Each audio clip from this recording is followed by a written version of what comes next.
Hello, everybody. I want to kind of do a reteach of the whole idea of fiction and nonfiction, and also tell you how knowing about whether a story is fiction or nonfiction might help you remember the story. I'll show you some tricks about that. So let's do a share screen here real quick. And here it is. Um, as you can see, fiction did not actually happen, and that's very important. The not goes with fiction. Nonfiction really happened. And I think that's where a lot of the confusion came at the beginning of the year. Because of that non in there, you were thinking, oh, that means it didn't happen. No, nonfiction means it really happened. In a way, it's saying it's not fiction. It's not actually happening. It is happening. So fiction never happened. Nonfiction really happened. When you're reading a fiction piece, it can be realistic, which means it could have happened. So that might be a story like, oh, uh, second grade goes on a field trip when there wasn't actually a field trip that year. You could still write a story about it. And yeah, second grade could go on a field trip. So that would be uh, realistic fiction. It could have happened, but it didn't. Fantasy could not have happened. So, for instance, aliens visit Margaret Mary and take everyone to a trip to the moon. Well, no, that's a story, but it could never really happen. Are dragons, as soon as animals are talking, any kind of animals talking, are doing things like that, you know it's fantasy. So there's realistic fiction and there's fantasy.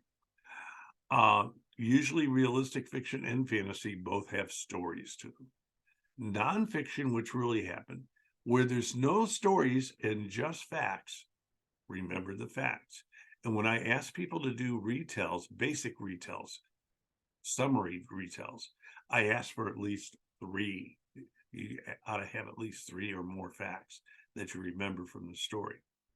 On the other hand, if it's a true story, then you retell that true story. And usually true nonfiction stories are either biographies, that's the story of someone's life written by somebody else, or autobiographies. That's the story of somebody's life but written by that person. So where there's a true story to it, there's still a retell to do. So that's fiction and nonfiction. Now, how will this help us read to remember?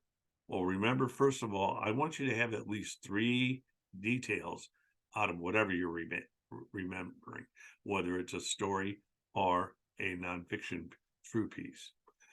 In a story, a good way to think of it is BME, beginning, middle, end.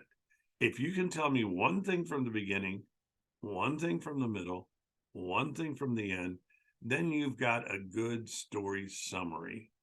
And so with a story, when you're retelling it, at least those three details. If you want to make it more than a summary, then you add lots of more things to the middle. Okay.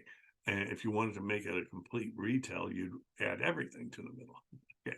But usually teachers are not looking for that when they ask you a question about a book. Usually they're just asking you for a summary. And the summary, one detail from the beginning, something from the middle, and some how did it end? Okay. If there's no story to it and you're remembering the facts, usually that comes from an article with headings. And so the headings will kind of help you get those facts into your head. But when you are retelling a book to me from Raskids, I'm always asking for three things or more, three or more. So that's fiction and nonfiction. And that's how knowing about fiction and nonfiction can help you read to remember. So if you're not reading to remember, you're not reading at all. You may be saying words, but you're not reading at all.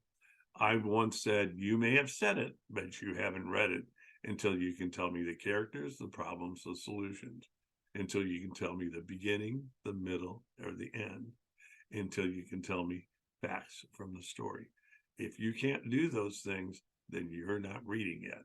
You're just saying words. So read to remember. And I hope this little piece on fiction and nonfiction helps. And we talk about our stories every week, and you're getting better and better at it. Maybe share some of those stories at home with mom and dad if you got one you really like, because now you know how to remember them. Okay, well, I'll see you in class, and as we always do, we read to remember. This is Dr. B signing off. Bye.